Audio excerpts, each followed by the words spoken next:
Bom, pessoal, boa tarde. Vamos começar a defesa de dissertação de mestrado do aluno André Felipe Feitosa de Souza. A defesa vai ser uma das primeiras, né, Valdir, aí da nova faculdade, que agora a gente tem a nossa Ah, é, cara. Faculdade de Engenharia Elétrica e de Computação, Verdade.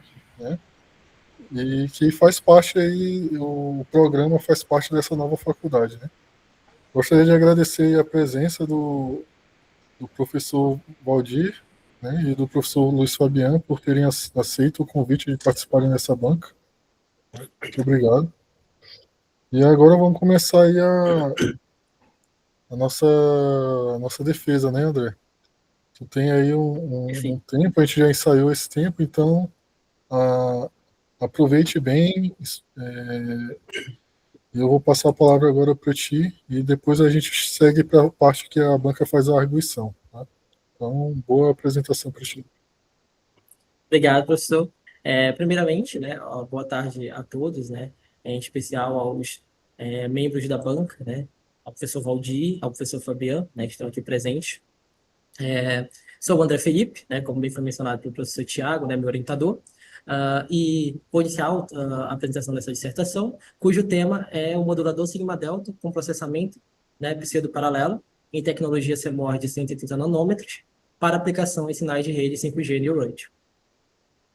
Bom, a estrutura da apresentação vai se dar da seguinte forma. Primeiro vai ter a introdução, em consecutiva, a motivação e os objetivos. Vai apresentar-se a metodologia que foi desenvolvida ao longo desse processo, os resultados e, finalizando, a conclusão.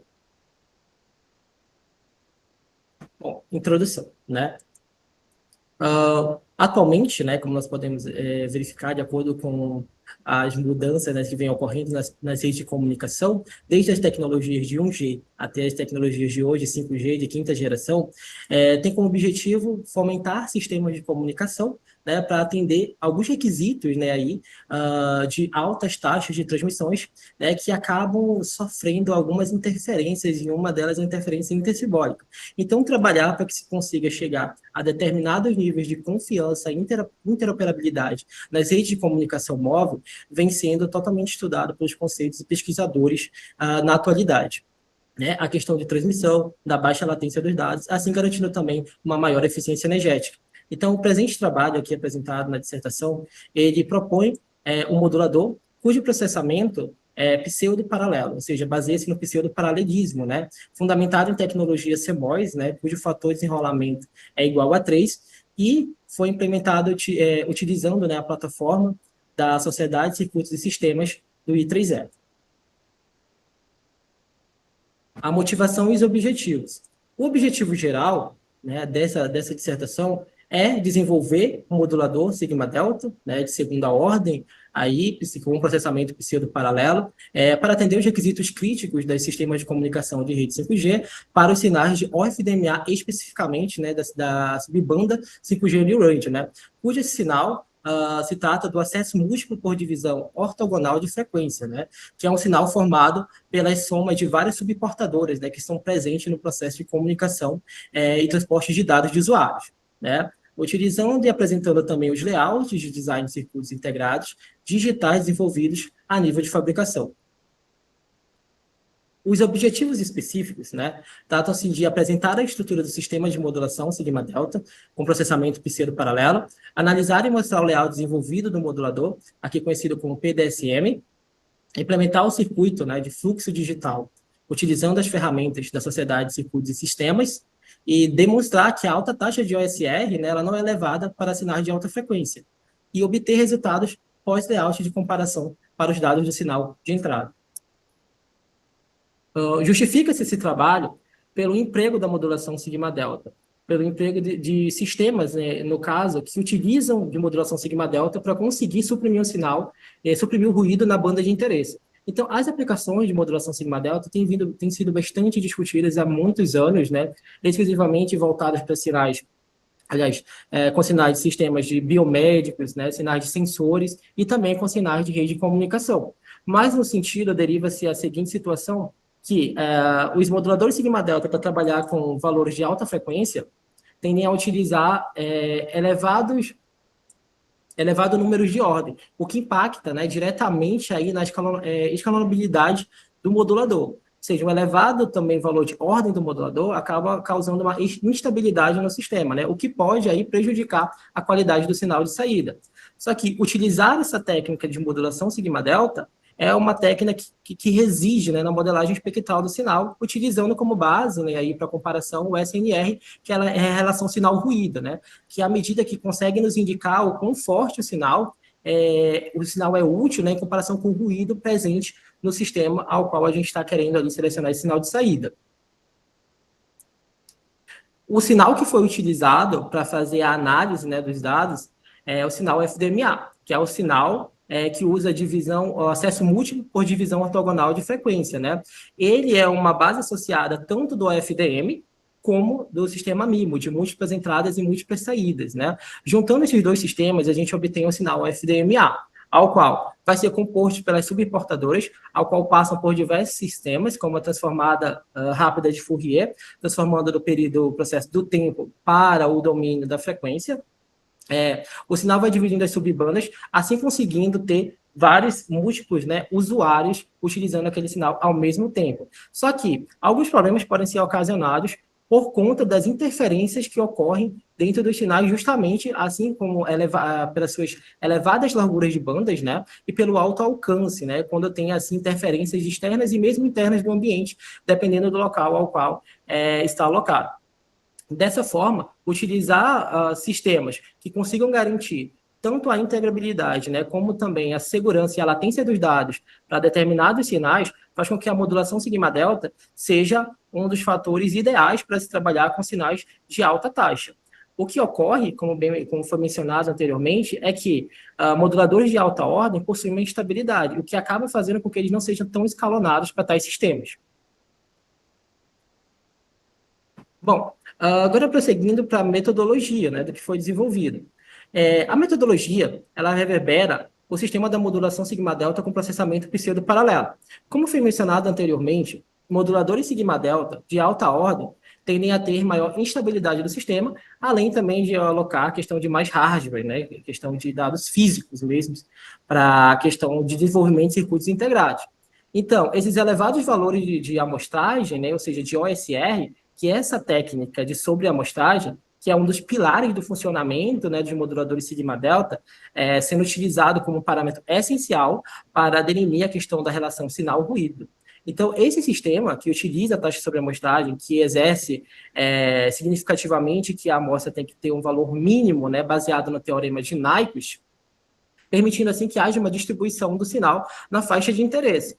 Então, a partir desse determinado ponto, né, com diversos estudos, e a literatura mesmo mostra para a gente, foram escalonados variados tipos de sistemas de modulação sigma-delta, né, como moduladores paralelos, moduladores que utilizam sistemas integrados baseados em um conjunto de dados vindos de modulações compactas, né? Aí moduladores que têm uma alta ordem, né? Aí uma elevada ordem, e que são moduladores que são utilizados com um sistema de semi-paralelismo. Só que a dissertação ela baseia-se no pseudo-paralelismo, uma estrutura que foi apresentada no trabalho na literatura no ano de 2013 e 14, né? Apresentando para a gente um novo modelo de conseguir trabalhar com entrelaçamento temporal. Então, essa estrutura não altera a ordem do modulador. O modulador permite da mesma ordem, apenas tendo um processamento contido na questão das amostras do sistema, como as amostras dos tempos anteriores, e, consequentemente, conseguindo fazer a comparação desses dados para ter uma resposta de acordo com a frequência do clock do sistema. Então, essa arquitetura, que foi apresentada na literatura, ela passou a ser conhecida como modulador sigma-delta pseudo-paralelo, que aqui, como foi mencionado, é o PDSM. Então, para um PDSM, né, um PDSM de alta e um PDSM de baixa sobreamostragem, ele opera com uma razão aí determinada baseada na frequência do clock. Para a estrutura do modulador sigma-delta aqui apresentado, ele utiliza uma taxa de sobreamostragem como sendo a frequência de amostragem dividido pela largura de banda bilateral. Em moduladores tradicionais, a gente vai ter que essa frequência FS ela é proveniente do clock. Mas, contudo, nós podemos considerar que há uma abordagem mais ampla, né, na qual nós podemos definir que FS vai representar a frequência de operação do modulador sigma-delta.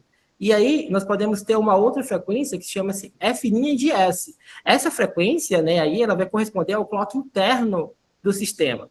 Então, se nós tivermos a admissão desse contexto, nós vamos entender que há uma frequência de amostragem vinda de modo geral, de modo natural, e há a frequência interna do sistema que vai vir no processamento do clock, vindo aí no caso do sistema da frequência, perdão, do multiplexador, né? O que vai gerar para a gente aí a amostra temporal. Então, em cada um dos dados que vão ser amostrados, vão gerar para a gente equações recorrentes que vão ter como incremento os dados que foram passados no tempo anterior, de n mais de n, x de n mais 1, e entre outros que vão apresentar-se aí nesses elementos. Aqui, nós podemos analisar, né, continuando falando ainda do modulador, com processamento pseudo-paralelo, se nós analisarmos, nós temos uma imagem representativa de um modulador cujo fator de desenrolamento é igual a 3, a qual apresenta para a gente a frequência de entrada e f' de S sendo n vezes fs, que é a frequência de amostragem. Assim, eu tenho os elementos de processamento que passam por um processo de entradas e saídas, né, que vão vir no meu sistema, e retroalimentação. Então, cada um desses elementos incrementa um determinado tempo do modulador pseudo-paralelo. E aí, a frequência associada a esse entorno, né, do multiplexador, que vai aferir, ou seja, o correto e o melhor funcionamento do sistema, ao qual cada uma dessas entradas que estão aqui representadas para a gente, em termos do elemento de processamento EP0, EP1, EP2, né, que são utilizados, são incrementados de acordo com o tempo de entrelaçamento temporal, que vem justamente, né, desse processo de frequência ali do meu sistema e de saída de cada um desses elementos, assim, conseguindo trabalhar com o pseudo-paralelismo. Nesse contexto, o modulador aqui implementado, que utiliza uma segunda ordem, ou seja, uma ordem que ela não é tão elevada, que não aumenta o número de não aumenta excessivamente a questão da área do hardware, né, físico, né, conseguindo assim trabalhar com esses incrementos de temporização. Bom, a partir daí foram desenvolvidas equações recursivas. A equação aqui representada, ela mostra para a gente o modelo matemático correspondente ao último pé, né? Ou seja, ao último elemento de processamento que está envolvido dentro do meu sistema de PDSM. Nesse caso, várias equações recursivas foram montadas, né, a partir da literatura, tanto do elemento de processamento zero até esse último elemento de processamento, né, que demonstra aqui para a gente, baseando para poder formular a criação dos integradores que estão desenvolvidos no sistema. Então, os incrementos temporais, eles validam, né, a informação que veio anteriormente ali alencado do meu sistema de equações recursivas, né, que vem do tempo anterior, assim incrementando, né, para um tempo posterior, novos valores que vão se ater às saídas, né, somadas ali com níveis de entrada, para gerar uma melhor periodicidade do sinal. Bom, aqui essa imagem, ela representa o modulador desenvolvido, né, aqui mostrado no MATLAB, né, eu vou ter os elementos de processamento, eu vou ter os dois integradores, que demonstram que o modulador ele não cresceu de ordem, e sim de informação do próprio sistema, se retroalimentando com as informações passadas, e aí obtendo o pseudo-paralelismo. Então, a nível de hardware, não trabalhar com mais integradores, além de melhorar a estabilidade do próprio sinal, a gente consegue diminuir o número de área em contexto de desenvolvimento de circuitos integrados digitais, né? O que, nesse caso, conseguindo fazer o fator de desenrolamento 3, né? E aí pode surgir uma determinada questão, por que o n igual a 3, né? Nós temos na literatura n igual a 4 e até algumas questões superiores, né? Tais elementos. Mas o fator de n igual a 3, ele ainda continua sendo um fator ideal. Eu ganho uma questão de mais área com o número de desenrolamentos e também consigo trabalhar com altas frequências, né? Já se fosse número de desenrolamentos menores, nós não conseguiríamos trabalhar com frequências muito elevadas, que é o caso das redes de comunicação 5G New Road, né? Especificamente o sinal OFDM.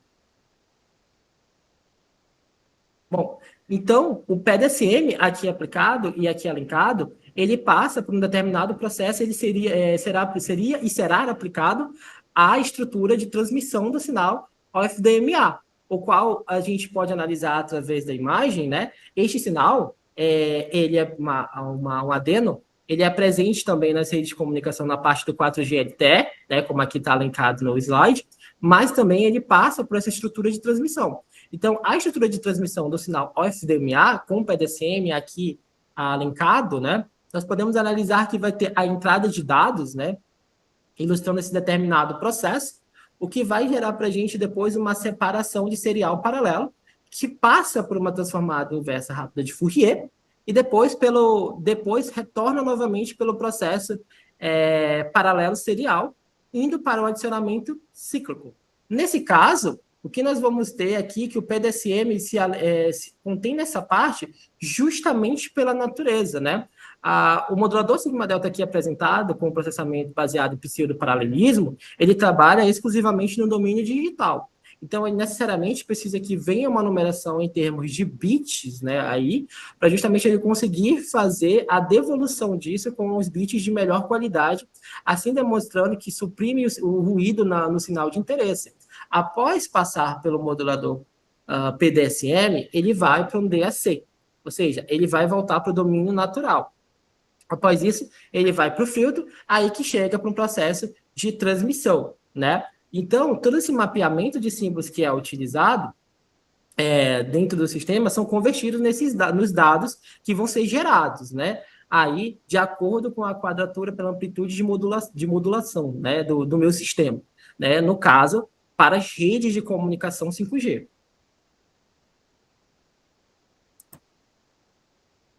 Bom, e tem a modelagem do PDSM. A modelagem, né, que é uma das etapas fundamentais. Nas duas tabelas, né, nós podemos ver os dados e os parâmetros descritos, né, para a validação do dado sinal, né? Então, utilizou-se para a validação desse sinal, aliás, para a avaliação dos dados, né, o sinal FDMA da subbanda 5G New Radio, né, de comunicação, cujas subportadoras foram alocadas dentro da faixa de frequência correspondente, né, à banda de interesse. Então, a qualidade do sinal foi ali avaliada de acordo com a relação sinal-ruído, né? Então, aquele sinal que apresentou uma melhor relação foi o sinal ao qual, aliás, aquele sinal que apresentou uma melhor relação que teve os coeficientes aí utilizados para os testes finais, né? Então, na primeira parte, nós temos as tabelas de simulação de dados, o que foi utilizado, com uma largura de banda do sinal, a OSR, que é 16, aqui mostrando que não necessariamente seria uma alta taxa, né, de sobre a amostragem eficaz no sistema, né? Claro que altas taxas também podem ser utilizadas, mas aí já aumenta a questão de nível de testes e hardware do meu sistema, né? O fator de desenrolamento com N igual a 3, a frequência de amostragem, né, tipicamente de um sinal de rede 5G New Radio, né, assim como o espaçamento de subportadores, né, o número de blocos físicos e o número de usuários multiplexados, que são os múltiplos usuários que estão sendo utilizados no sistema, né? Além disso, eu tenho o teste e os valores dos coeficientes, né? Ao qual a gente pode analisar para os resultados o número efetivo de bits e o SNR em decibel. Esses coeficientes, eles foram realizados com somas recursivas baseados em coeficientes da literatura e assim adicionando-se, né, ou, no caso, diminuindo-se com coeficientes, por exemplo, para conseguir chegar a um melhor resultado e um melhor dado, né, baseado no modulador que foi utilizado para se retirar, né, a compressão dos cálculos.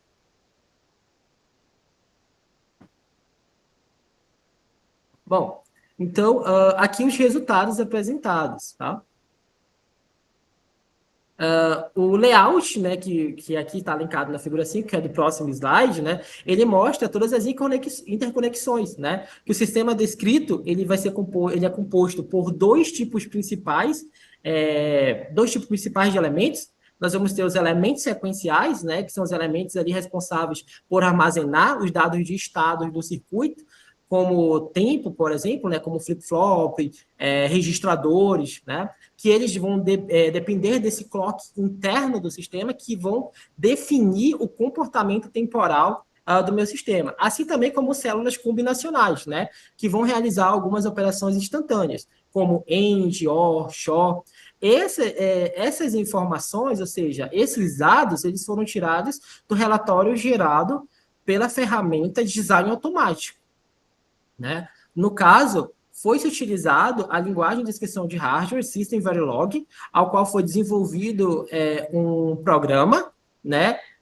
Inserido no programa os resultados após o layout, né, ali extraído, para validar as informações do sinal final gerado por esse PDSM, né? E assim, essas adicionações de etapas de otimização, como a inserção de buffers, né, que são inseridos aí automaticamente, né, pela ferramenta, né, assim para ajustar o tempo de subida, o tempo de descida do sinal. Então, há alguns elementos que, além com dentro do processo do layout do circuito do PDSM, que eles são gerados, aliás, de forma automática, justamente para a questão de satisfazer a área, né, com o número de células, de interconexões, que é solicitado pelo próprio design, né? A otimização se dá pelo contexto das modificações da própria programação para conseguir chegar em tempos de atrasos menores, né?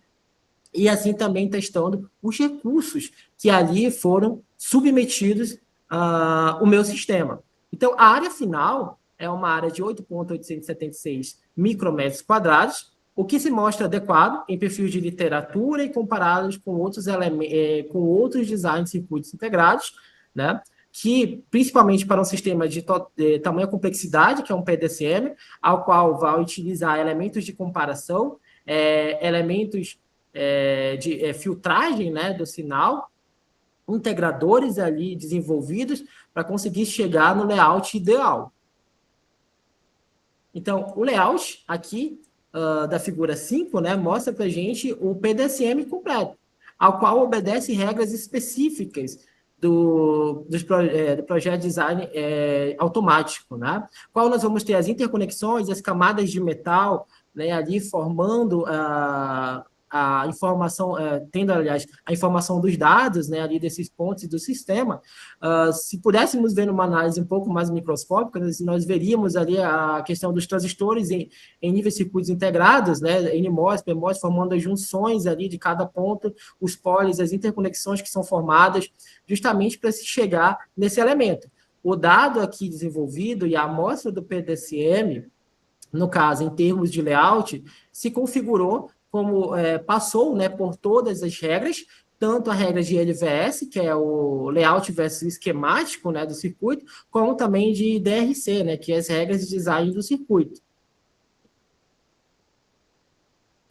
Ainda falando dos resultados, né, o modulador ele passa pela análise de temporização estática, ou seja, ele é submetido a essa análise, né, ali considerando os múltiplos cantos do processo, né, tanto fast, o slow, como o type, né, o típico. Então, para cada condição foram avaliadas algumas variações, né, ali com tensões de alimentação. Essas tensões de alimentação elas são dadas pelo próprio sistema. Quando nós colocamos a programação, ele vai submetendo a umas análises de implementação de tensão, como de 1,32 volts, 1,08 volts e 1,20 volts também. Respectivamente, né, essa abordagem vai permitir que nós possamos, né, de modo, diante das variações inerentes a processo de fabricação CMOS, né, verificar como está o nível, né, aí de atraso, de qualidade, ali no termo de verificação de setup. Né? Então, se analisarmos os dados, nós vamos ter que as informações apresentadas num dado crucial, que é o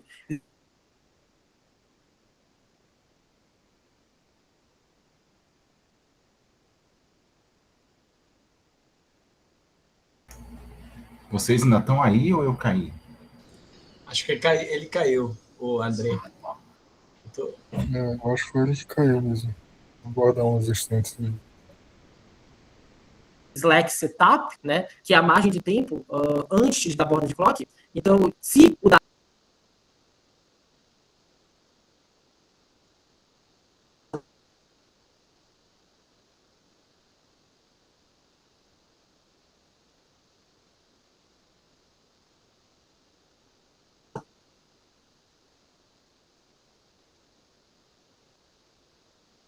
fosse negativo, para simplificar ali dos dados integrados. O que gerou, em termos do sinal, nós temos um sinal antes de passar pelo processo de uma resposta ideal, né? Houve uma diminuição da relação sinal-ruído e houve uma diminuição do número efetivo de bits, né? Mantendo-se a mesma OSR. Fechou a tua apresentação, André. Tenta abrir aí de novo. Opa, deixa eu ver aqui. André, tu pode voltar para o slide 21 porque estava cortando. Ah, tá, professor, perdão. Deixa eu voltar. 21, né? Eu vou colocar aqui para apresentar novamente. Eu acho que caiu aqui a internet. Eu peço perdão por isso. Deixa eu ver. Tá aparecendo novamente? Tá. Tá. Então, deixa eu colocar aqui. O slide que o senhor falou, professor, é o slide? 21. 21, né? Tá. Deixa eu colocar aqui no slide 21. Bom, então eu estava falando, né, na questão da análise de temporização estática, tá? Ao qual o PDCM implementado ele foi, né, submetido a essa análise, né, e como eu tinha mencionado, como eu tinha cortado, foi submetido a variadas tensões que a própria ferramenta de design automático ela faz, né, que são as tensões de 1,32 volts, 1,0 volts, ou 0,8 volts e 1,20 volts, né? O que é tipo de tecnologia CMOS. Assim, essa abordagem permitindo com que verifique-se comportamento temporal. Num dos piores casos, que é o caso do Slack Setup, né, que diz para a gente aí qual é o tempo, né, após a borda do clock, esse dado permanece estável, né, permanece positivo, o que determina que o valor está seguro aí dentro desse dado, não gerando violação. Tempos negativos geram erros de temporização. Aliás, tempos negativos geram erros de temporização, né? E assim também trabalhando na questão do atraso de propagação, que é o período, né, que um determinado sinal passa por um circuito lógico, né, uma porta lógica, por exemplo. Então, trabalhar com esses dados e mostrar que não há violações, como passou, como eu falei anteriormente, pelas regras de layout versus esquemático e regras de design de circuitos, né? Aí demonstrando que não houve algum tipo de violação no quesito temporal do PDSM. E aí eu estava mostrando aqui essa imagem, né? Acho que foi aí que cortou também, a questão do sinal após, né, a extração das informações. Então, após a extração das informações e após a retirada dos dados, baseados em todos os dados que foram mostrados ao longo do processo, né, e dos testes que foram desenvolvidos, houve-se uma redução do SNR e do ENOB, o que consideravelmente é típico, né, de processos CMOS, e até mesmo em nível de fabricação, poderia chegar numa diminuição também, né, mas só que não seria uma diminuição muito alta, como não foi também, inclusive, considerando os diversos elementos que vão estar envolvidos quando chegasse para a questão de fabricação. Ou seja, eu tenho elementos de parasitários que estão envolvidos dentro do meu processo, né, que isso podem aí ocasionar uma determinada variação do sinal, né? Então, aí chegou-se a sinais de relação sinal-ruído de 71,78 decibéis, né? Aí demonstrado pelo PSD, né, que é a potência espectral desse sinal aí em níveis de frequência, né, que nós podemos enxergar através desse gráfico,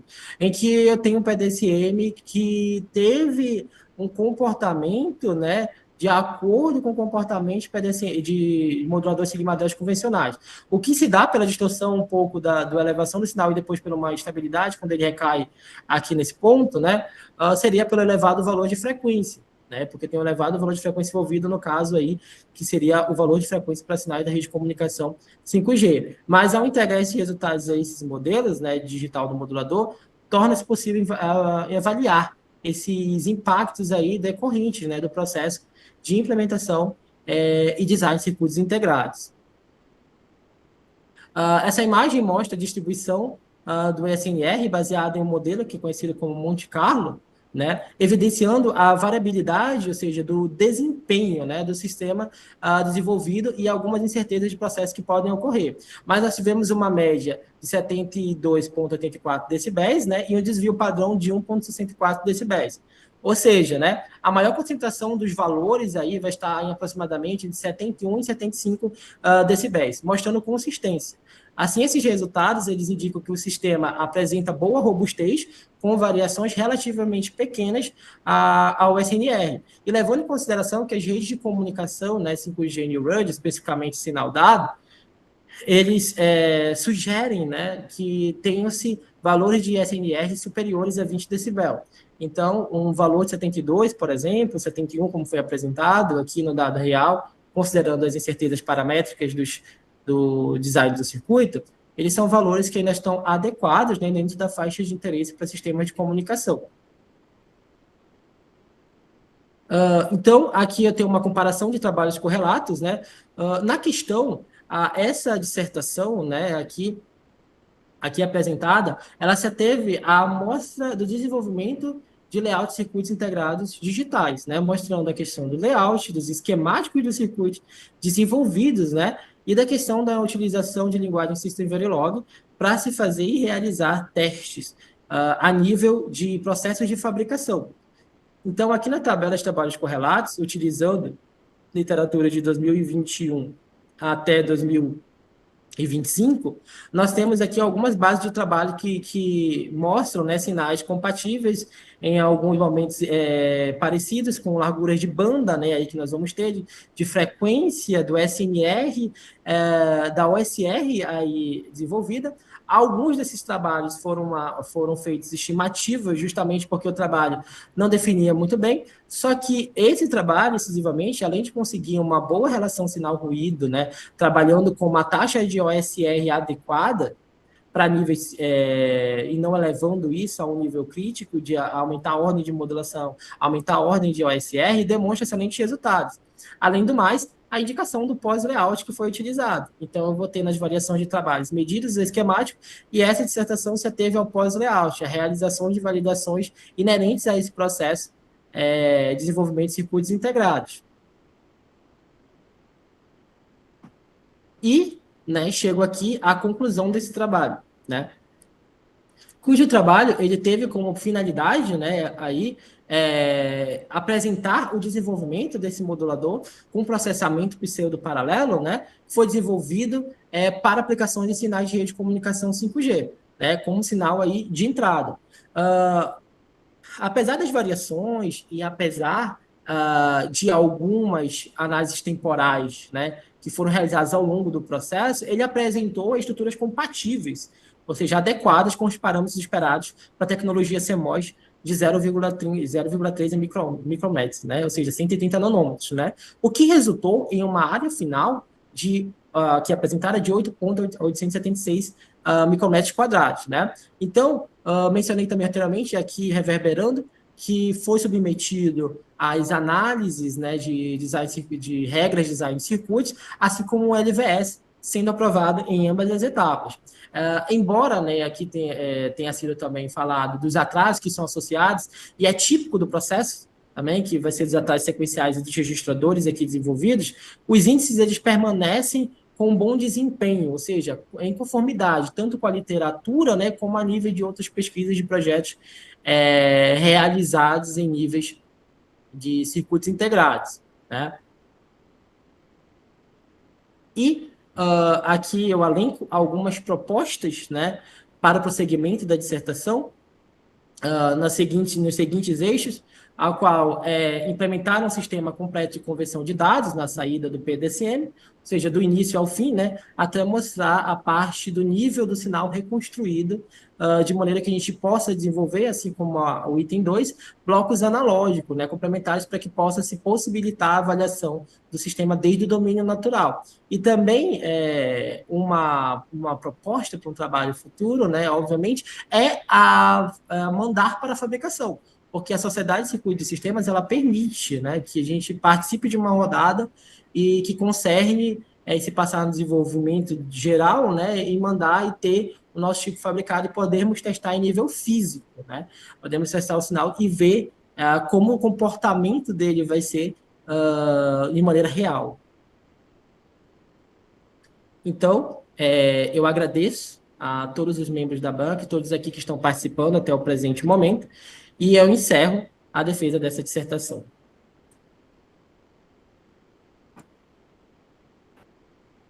Obrigado, André, pela apresentação.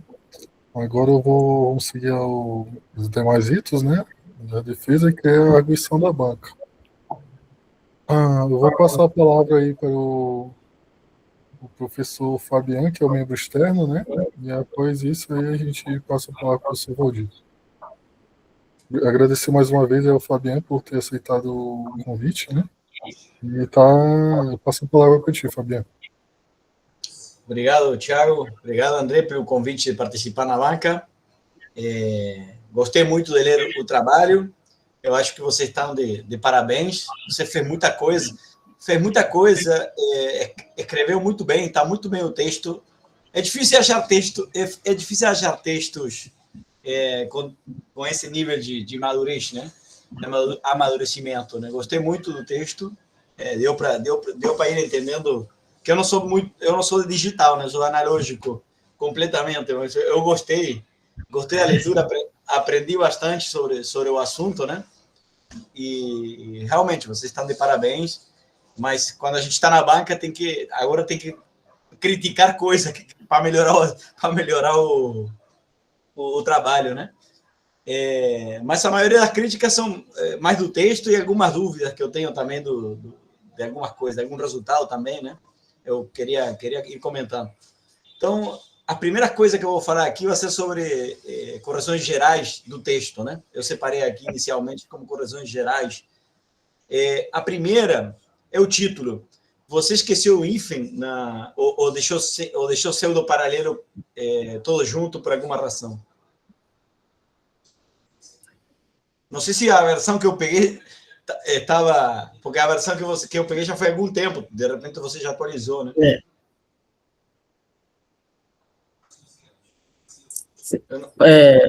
Acho que estava cortando. Tá. Não, professor. Essa situação também...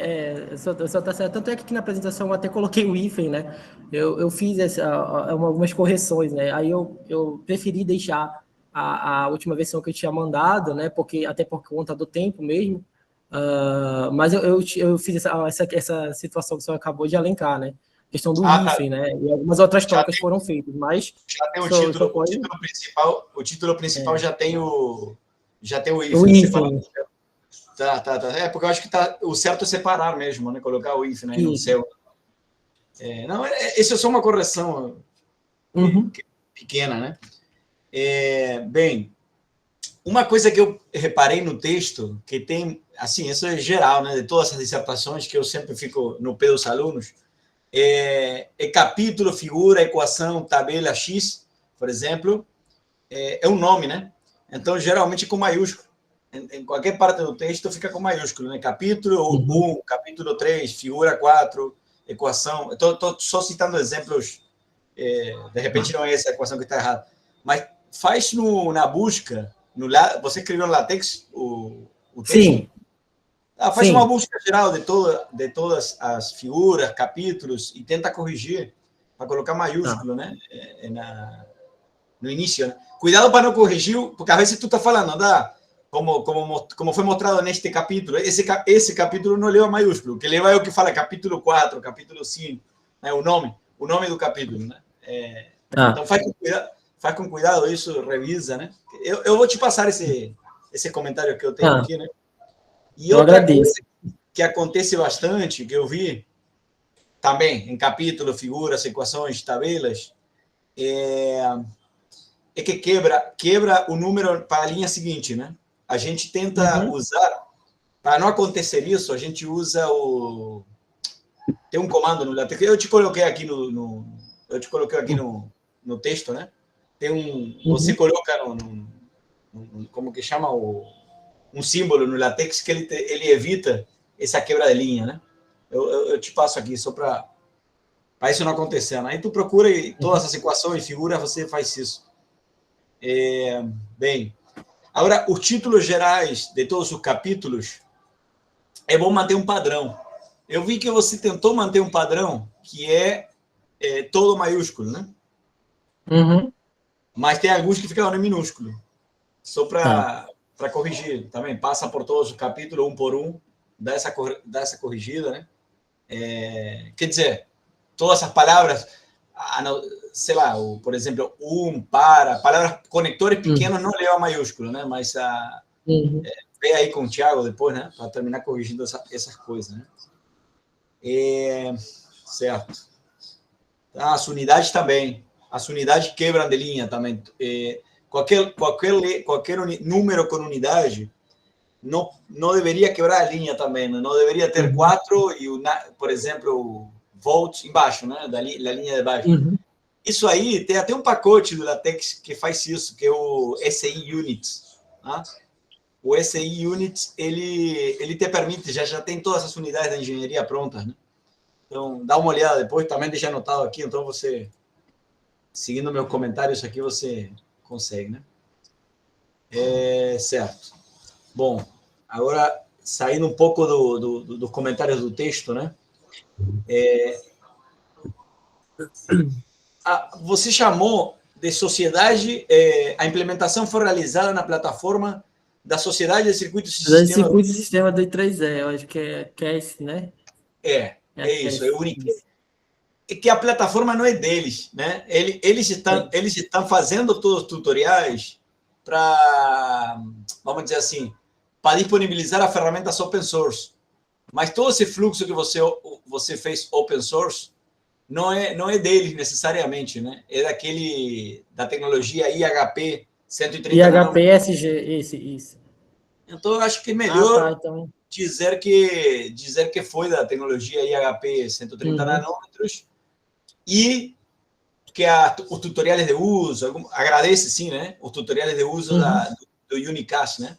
Mas a tecnologia open source que você está usando, todo o fluxo de projeto é feito pela tecnologia IHP 130. 130. É a IHP 130 nanômetros. Tá? Aí achei muito bom o abstract, o resumo, né? O abstract achei muito bem. Eu achei muito bem escrito. Eu gostei muito. Bem, também o objetivo geral eu achei muito claro, né? Bem escrito também o objetivo, está bem determinado o que você fez, né? Mostrou o resultado conforme o objetivo geral que você fez.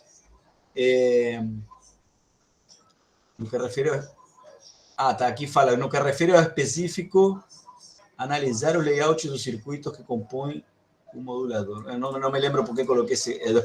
De qualquer forma, está anotado no PDF também, então qualquer coisa a gente acompanha depois. Né?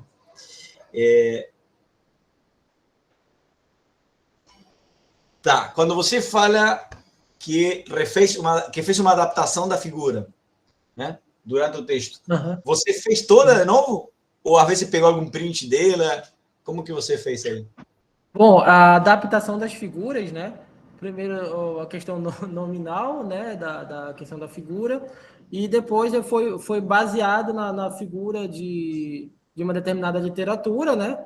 E aí peguei ela e fui conjecturando para formular a figura que seria a mesma, só que com algumas análises diferentes, porque você tem a questão do FDMA para a questão de outras linkada com outras comunicações, do LTE, né? E de outros tipos de sistemas, e aí só tirava o que era só a questão do sinal mesmo das subportadoras e do usuário. Só que eu coloquei a adaptação porque foi baseada em uma figura, né? De uma literatura. Mas você usou algum print dele? Não, você meio que refez toda a Eu refiz a figura. Não, tá. Sem problema. Eu só queria tirar a dúvida mesmo, se tinha refeito. Só isso. Tem não sei se você pode compartilhar o PDF. Tá, eu posso. Para o Thiago e o Valdir ver também o comentário que eu tenho aqui. Se puder, vai na figura 3.3, por favor. 3.3. Deixa eu ver se eu pego aqui o PDF. Se for porque do overline. Figura 3.3, né, professor? Isso.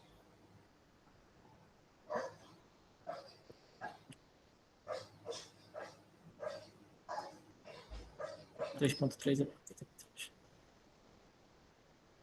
3.3. 3.3. Essa daqui, né? Eu não estou vendo o PDF, mas se... Ah, não tá vendo? Deixa eu... Mas sumiu parou de compartilhar, né? Deixa eu colocar Eu acho que aqui. parou, Deixa eu mostrar aqui. Acho que tela inteira, parece. Daqui. Pronto, professor. Essa daqui, né? Tá aparecendo? Isso. O fio que volta, vamos dizer assim, a conexão que volta para trás da retroalimentação, né? Aí no meio. Uhum. Ele está saindo do Aqui. ponto I? É aqui, desse ponto Y, sair daqui dessa própria alimentação, né? Tá retroalimentando. Essa aqui era uma dúvida que eu tinha. Eu imaginei que era isso, mas acho que é bom colocar do bom meio da linha. Do meio da linha. Perfeito. Acho que é melhor, fica mais claro. Tá bom, perfeito. Mas fica claro porque tu depois está falando ILCB, né?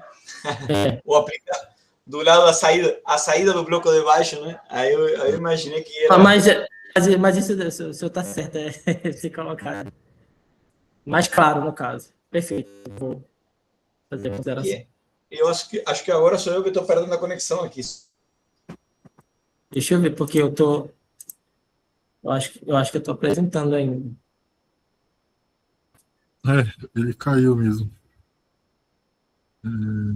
Vamos dar um tempinho aí para ver se ele volta. Eu caí agora. Mas voltou.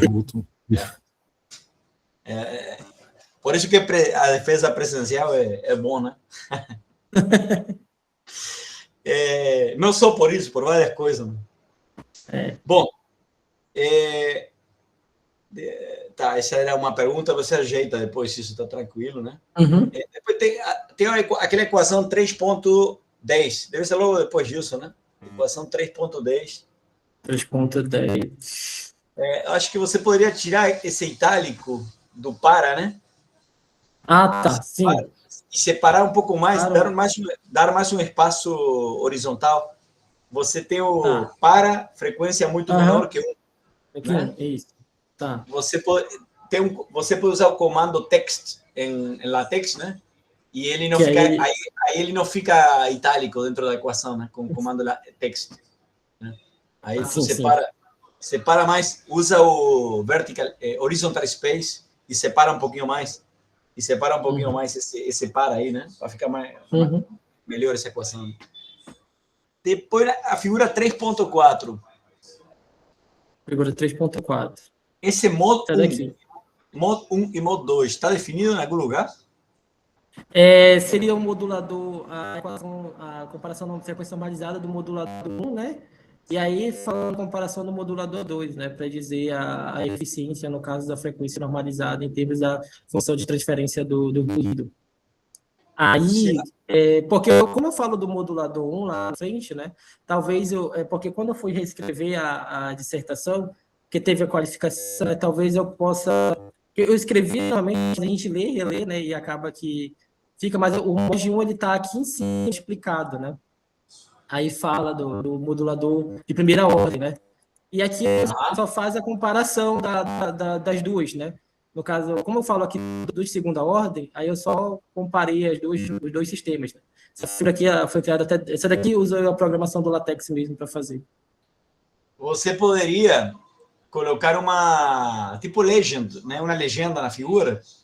Coloca uma linha com sei lá, uma de uma cor, outra cor, ou uma tracejada e outra contínua, e coloca em cima modulador, sei lá, a linha contínua é o modulador 1, a linha outra é o modulador 2, não sei, para ficar um pouco mais claro. Eu imaginei que era o modulador 1, modulador 2, mas aí só para... Não, mas... Tá certo. Define. A outra opção é definir. A outra opção é definir esse modo 1 em algum lugar, né? Tá bom. Entendi, professor. Bom. Achei muito boa a figura 5.1. Que aí mostra o nível de amadurecimento e como que outra pessoa que pode pegar teu trabalho vai continuar, né? Eu que não sou da área, achei fantástico. Essa daqui? Porque aí tu tá mostrando, Tá. você não está sendo, como eu posso dizer assim, tá explicando até, porque quem é de digital já sabe de tudo isso, né? Mas quem não é de eletrônica, microeletrônica digital, às vezes tem que dar uma revisada nesse espaço, né? Eu achei muito boa, né? Achei muito boa. Você adaptou o 34, mas você não viu o 34 como que estava, né? Mas você colocou coisas mais do teu problema aí, né? Acho que caiu o André. Ou eu caí ou caiu o André, não sei. Deixa eu ver. Eu tô... Fala ela de novo, professor. Acho que... A gente está te ouvindo, André, só que está dando um ruído metálico aí. Mas a tela tá aparecendo, professor? Ah, tá aparecendo. Tá bom. Eu acho que já estou de volta. Uhum. Bom, era esse comentário dessa figura, achei bem interessante, né? Porque qualquer um que pegue teu trabalho vai entender as etapas, né? De um projeto digital, né? Pode ser básico, mas achei interessante ter uma figura assim no trabalho, né? Agora, aquele análise STA é feito pela ferramenta open source mesmo? Ele é feito direto, a gente coloca o código, né, desenvolve, e essa improvilização estática, que vai ter os caminhos críticos, o tempo disso, ele é feito diretamente na plataforma. Pra cá, isso. Ele é feito diretamente na plataforma, ele é feito com essas funções, né, apresenta para a gente, gera para a gente o resultado, e ele mostra, né, os piores casos, o melhor caso, né, que a gente vai definindo. Aí que eu gerei a tabelinha aqui só para mostrar essa exemplificação, né? E aí levando em consideração a relação de pressão, temperatura, né? Que são desenvolvidas no meio do processo. Qual é a ferramenta? Aquele Open Road? Open Road? É isso? Você roda o Open Road, né? No OpenLane, tem o OpenLane, a gente gera o fluxo pelo OpenLane para passar pelos processos, e aí tem o Open Road, né?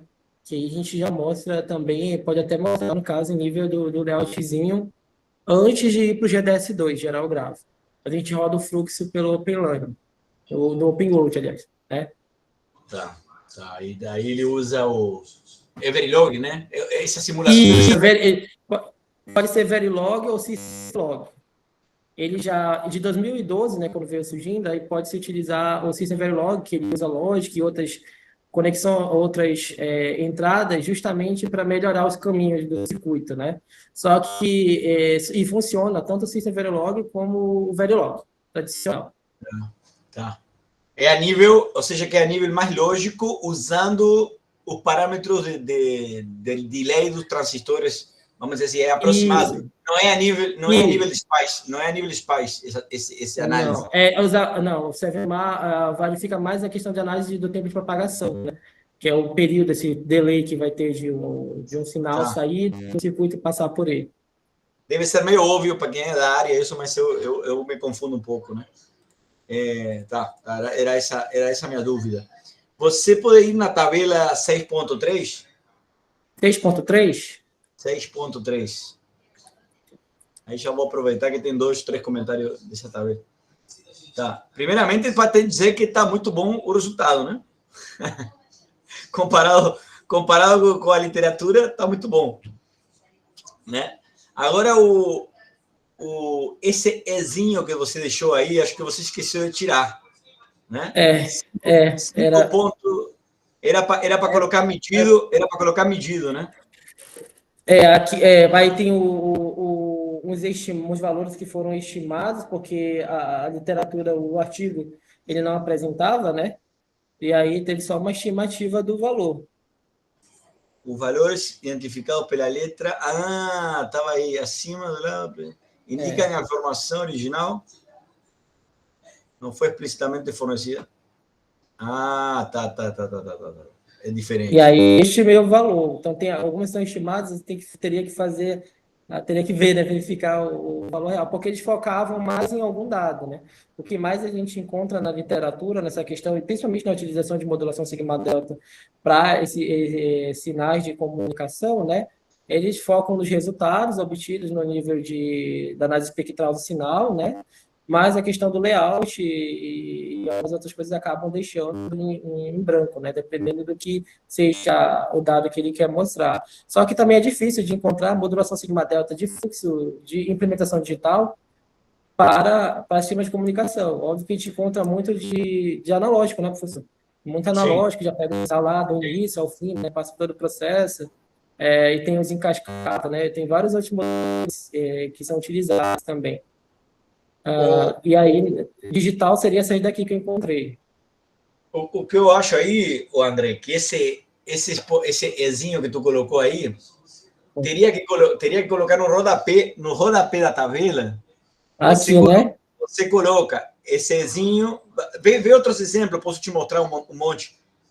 Porque senão confunde, porque eu espero, quando eu vejo alguma coisa assim em alguma tabela, eu espero, por isso poderia ser um asterisco, mas tu já tem um asterisco aí, estou vendo aí que tem um asterisco. Poderia ser algum comando, não sei, alguma letra, alguma coisa, mas geralmente nas tabelas, quando tu coloca isso, no rodapé tu coloca o significado dele. Né? Positivo, sim. Tá? Acho que eu me confundi. Eu achei que você tinha colocado isso para o trabalho que tinha sido medidos. Aí eu falei, esqueci de tirar. Não tinha visto que era isso. Tá bom, entendi, professor. Isso daí também eu vou fazer.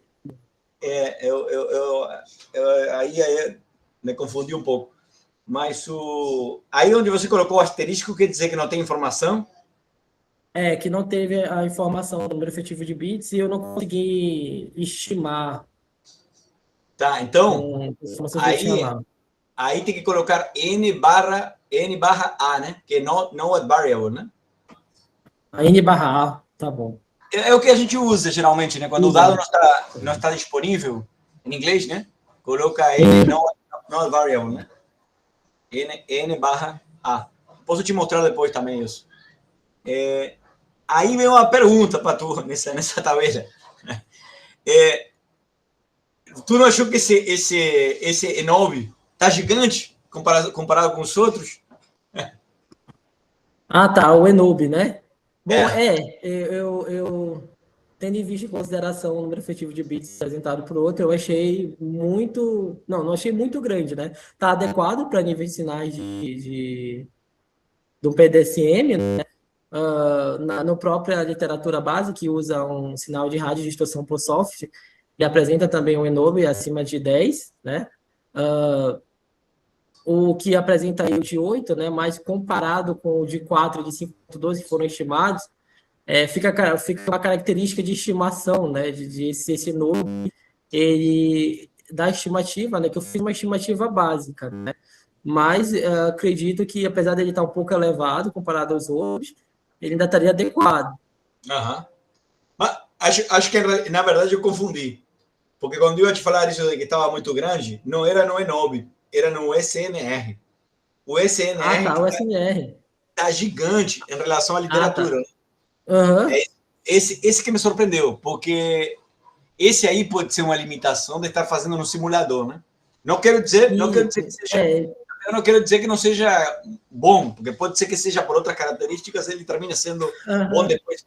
Mas essa vez é a coisa que a gente tem que tomar cuidado, né? Quando está fazendo um circuito simulado em comparação a outro medido, né?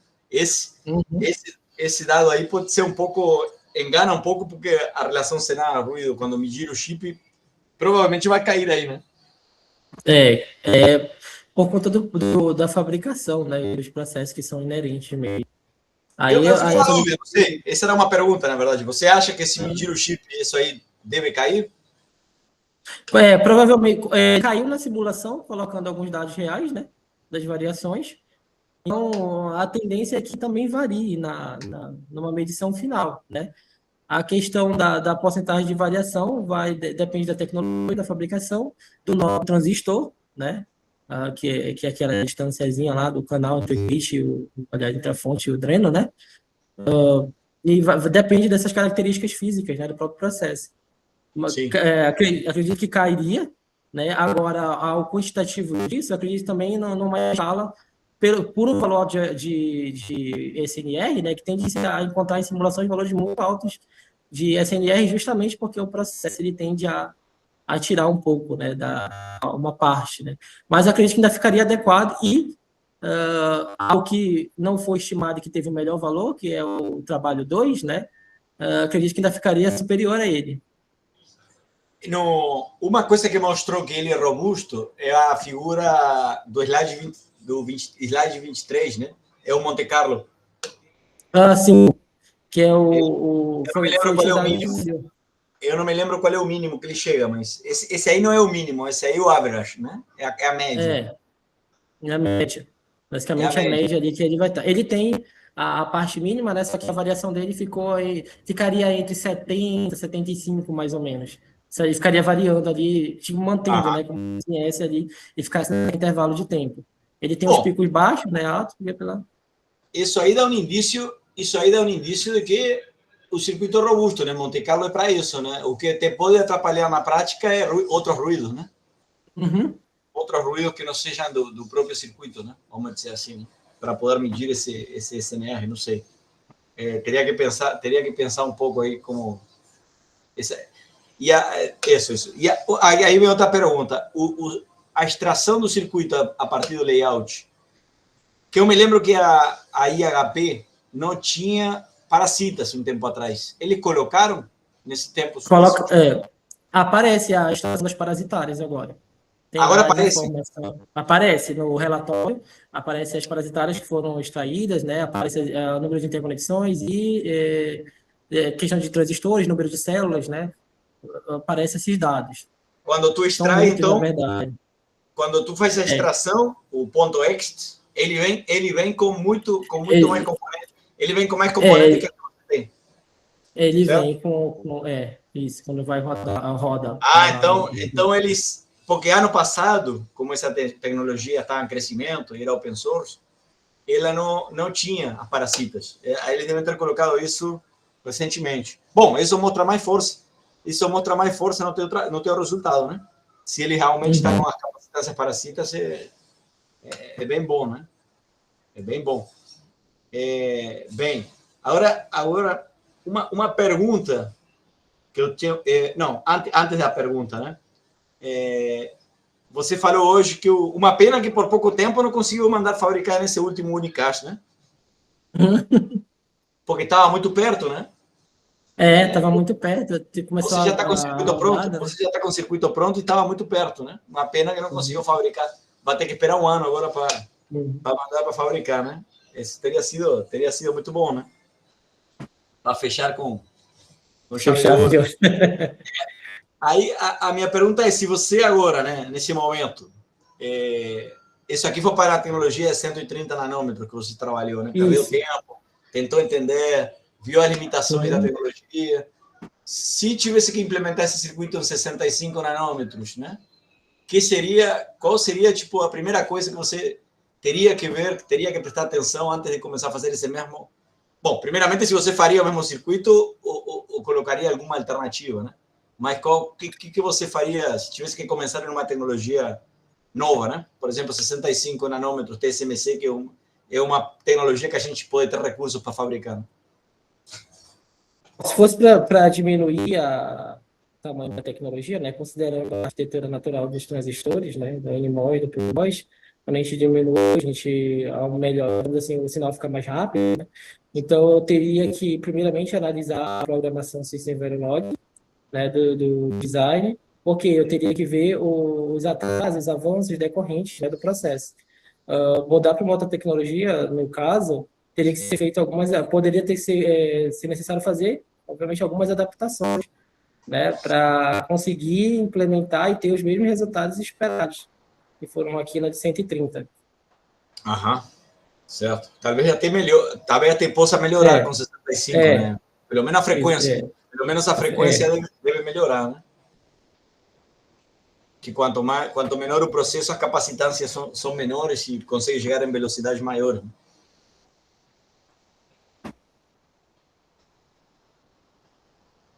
Bom, eu acho que era isso, pessoal. De novo, né? Agradeço pelo convite. Vou te mandar o PDF com as marcações e o texto que eu fiz o comentário para você fazer as correções depois, André.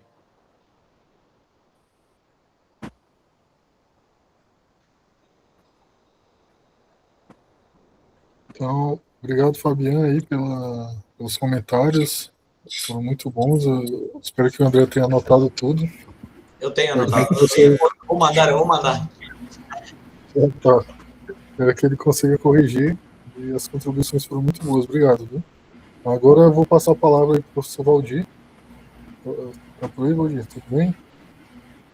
Oi, Thiago. Obrigado. Obrigado pelo convite, Thiago. Mais uma defesa aí contigo. Muito legal. Agradeço aí ao André, o professor Fabiano também. Conhecer o Fabiano. Eu vou começar pelos pontos fortes, tá, André? Eu tive a mesma impressão do professor Fabiano. Tá, eu vou desligar a câmera aqui para a gente não perder banda aqui. Vocês estão ouvindo, André? Estou ouvindo, professor. Tá. Eu tive a mesma impressão do professor Fabiano, falando de pontos fortes, né? A figura 5.1 ficou muito, muito legal. Gostei muito daquela explicação que colocaste, que tem o diagrama e o fluxo, né, do teu trabalho. Ficou muito legal, bem interessante. Eu gostei da tabela de comparação. Eu tenho a impressão que eu participei da qualificação, André. Eu acho que eu pedi... Era um ponto fraco, né, do trabalho. E agora eu gostei muito daquela tabela de comparação. O capítulo 5, para mim, ficou bem escrito. E, assim, realmente na minha opinião, uma ótima dissertação, tá? Escrita. E a apresentação, a gente fica um pouco nervoso, mas tu contornou e conduziu tecnicamente muito bem a apresentação, tá? Deixa eu falar agora de algumas correções que eu vou te mandar, para te ficar mais tranquilo. Eu não detectei nenhuma correção grave, tá, André? Pelo contrário, tua dissertação está bem escrita. Tem que ter cuidado com a IA. No teu texto eu não vi evidências de texto com IA. Tem alguns erros que tu propaga, né, na dissertação, mas erros graves eu não detectei. Tá?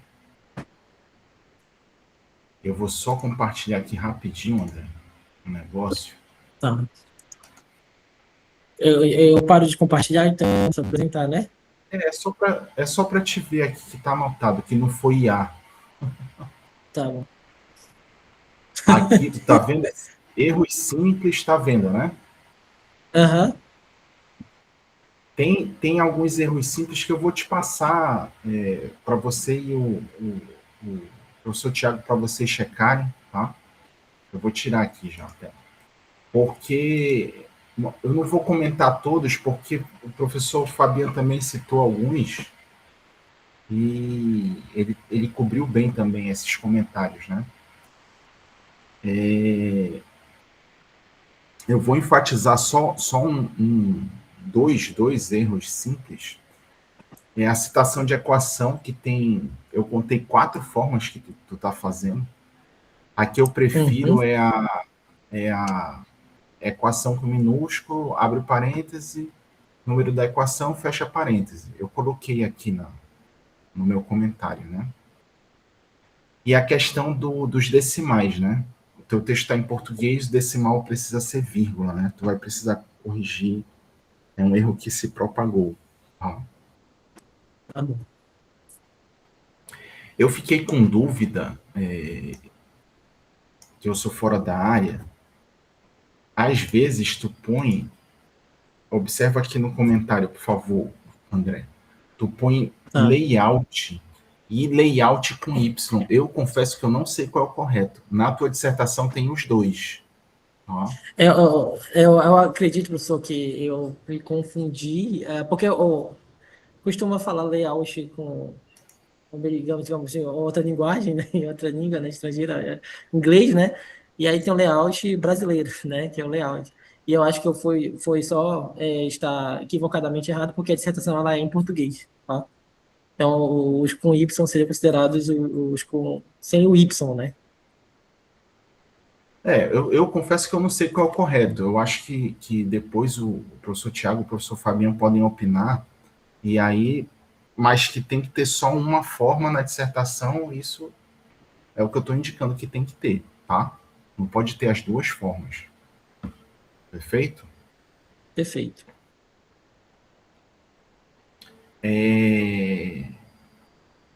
Deixa eu te fazer algumas perguntas, André.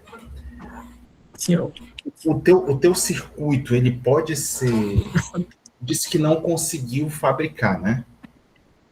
Sim. Mas vamos supor que tu conseguisse fabricar. A gente conseguiria já comercializar esse modulador? Para até mesmo a questão de comercialização do modulador, porque ele seria no processo de transmissão para esse específico, né, para esse sinal. A comercialização, primeiro, é que se fosse fabricado, teria que testar a funcionalidade mesmo, se ele bate com o resultado, né? Aí depois passaria por essa etapa. Seria a tentativa de comercializar o modulador. Se tudo tivesse adequado dentro do parâmetro, poderia ser uma melhoria aplicada dentro do processo de transmissão. Tá, eu quero conquistar o teu coração, porque é o seguinte, ó. Vamos supor que a Samsung chegasse aqui e ela dissesse, olha, eu tenho lá um circuito de RF, eu quero usar o teu modulador. Eu tenho 200 milhões para isso. Tá? Então, assim, tu precisa ver com carinho essa tua resposta. Tá? Uhum. Eu já imaginei que tu ia dar uma resposta evasiva. Pô. Então, assim, tu precisa ter esse viés da prática, né? Tu tá fazendo um circuito para o mercado. Então, assim, se chegar uma proposta na mesa, tu precisa ter desenvoltura para explicar o que está faltando, o que não está, o que precisa ser aperfeiçoado, o que já está pronto, entendeu? Uhum. Sem o professor Tiago ajudar, tu precisa responder sozinho. Ó. Aí, beleza, deixa eu te fazer mais uma pergunta. Tá, aquele teu diagrama da figura 5.1, tu pode colocar ele... No slide, professor, na própria defesa. Tu escolhe, pode ser do slide. 5.1? Acho que 5.1 seria para a pessoa, né? É aquele diagrama do processo, né? Ah, do processo? Ah, tá, gente. Eu sei. O fluxo de projetos desempregados digital. Isso. E não está na apresentação, ele está só aqui, né? É esse aí. Deixa eu te fazer uma pergunta, que hoje em dia tem uma tsunami de métodos de IA, né? Tu acha que tu consegue encravar IA aí nesse teu diagrama? O cravar IA, quando o senhor fala cravar no diagrama da imagem, assim, André, tipo de unha encravada. É bom que isso tá gravado, né? Esses meus exemplos são muito surreal. Vamos supor que tu pudesse modificar esse sistema, tá? Mas com o uso de IA. modificar o fluxo com o uso de IA. Eu queria te ouvir sobre isso.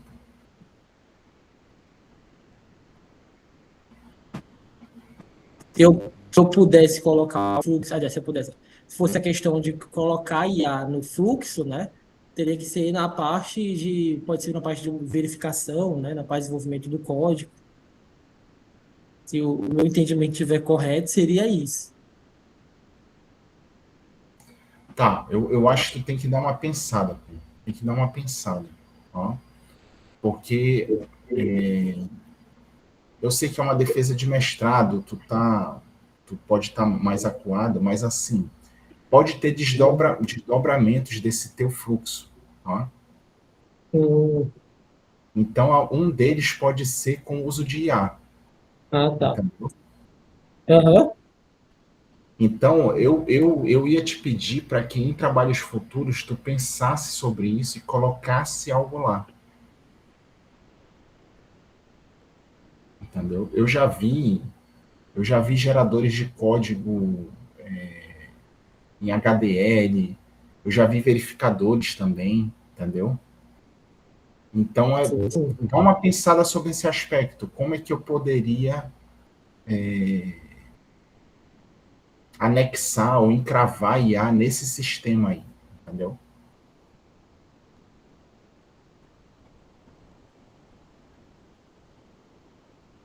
Aí, assim, deixa eu perguntar pro professor Tiago. Tiago, tu acha que a gente consegue fazer algo misturado com IA? Ou será que eu estou pensando besteira? O que que tu acha? Não, dá para fazer sim. Eu tenho trabalhado com o Fabian, ele pode até comentar aí depois, né? A gente usa algoritmos evolucionários para otimizar o circuito, né? A gente fez isso com a memória RAM, fez isso com um bandgap, e esse daí daria para a gente também fazer isso na parte dos coeficientes, né? Se tu viu, ele procurou os coeficientes aí com base na literatura e foi testando, né? No evolucionário lá, a gente podia dizer as especificações que a gente quer, e aí ele encontra os coeficientes que vão ser usados, entendeu? E aí já daria para ser um outro circuito. Eu ia até propor para o Fabiano isso daí depois no futuro, né? Para a gente pesquisar isso Ah, daí. legal, legal, isso é bem E legal. aí dá para fazer outras coisas também. Eu tô entrando aí eu vi o termo e eu gostei, né? É o vibe coding, né? Até estava Ah, comentando sim, naquele dia com o Lucas, né? Dá para o pessoal fazer muito desses códigos aí. Assim, só tem que saber conversar lá. Nas próprias aulas, eu já estou mostrando para os alunos como ele conversa com o Gemini lá, por exemplo, para ele responder um circuito para ti digital, né? Uma linguagem dessa. Dá para fazer também, entendeu? E aí mas eu o Gemini, ele gera código Verilog, esses códigos mais gera, complicados? gera. A gente só Nossa tem que senhora. saber perguntar para ele, né? Conversar, né? Que a primeira versão ele vai jogando um código meio meia boca e a gente vai conversando e ele vai melhorando, né? Se Entendi, o aluno ou pesquisador já tiver o domínio aí do que ele está querendo, sai, entendeu? Consegue fazer. entendi. Não, Mas legal, Thiago, legal. Essa bastante coisa nisso discussão aí aí, pra gente pesquisar nessa parte ainda aí também. sim, legal. Não, legal. Eu tinha uma última pergunta, né? Que pelo que eu li, vocês não registraram o software nem o circuito, né? Nem patente. Vocês estão pensando sobre isso? Para falar a verdade, eu não pensei, né? Não sei se o André pensou nisso daí. Sim, não. Nessa parte, a questão não foi pensada, professor. Eu acho que é uma coisa a se pensar, principalmente, Tiago, porque a CAPES ela entende isso como, como algo que traz pontuação, né, para o programa. E a gente depois pode conversar aí um pouquinho sobre isso, mas é uma. Claramente o que tu fizeste, André, cabe registro, entendeu? Claramente, entendeu? E aí eu acho que é uma coisa que seria legal vocês pensarem em fazer, né? E aí para o Thiago, é bom, Thiago, que isso conta, né? Tem uma pontuação até considerável lá para pós. Não, pessoal, eu acho que é isso da minha parte. Realmente agradecer o convite. O André foi aluno em disciplinas. O André é um aluno muito esforçado e foi muito bem na disciplina que fez comigo. A dissertação realmente é incomum, ela está bem escrita, né? Isso não é tão comum. Parabenizar aí, André, e pensar nos próximos passos, né? No doutorado, o professor Thiago te orientando. É uma satisfação aí ver o teu crescimento. Ó. Tiago, acho que é isso. Acho que eu posso encerrar por aqui. Mais uma vez agradeço aí o convite, Tiago. Obrigado, Valdir, pelos comentários. Espero que o André tenha anotado aí. E agora a gente vai continuar o rito da defesa, né? Vou pedir que o André e as pessoas que estão assistindo saiam da sala por um momento, que a gente vai deliberar aqui sobre a dissertação do André, tá? Aí, André, eu vou te chamar daqui a pouco para tu entrar de novo. Aí tu chama mais alguém aqui, se tiver familiar teu também. Tiago, não tem opção de criar uma sala de paralela? Porque às vezes tem, né? Eu me lembro alguém falando disso há pouco tempo, de fazer uma sala... Deixa eu ver aqui se eu acho. Não, fica para a próxima a gente achar isso daí. Deixa o pessoal sair mesmo. Parar é complicado, né? Tinha que sair muita gente. Sim. Mas já estão saindo aí. Eu vou expulsar alguns aqui que ainda não saíram também. Cadê? Já. Pronto. Agora tá só a gente aqui. Eu vou parar de gravar também. Para de gravar que eu vou falar um monte de besteira.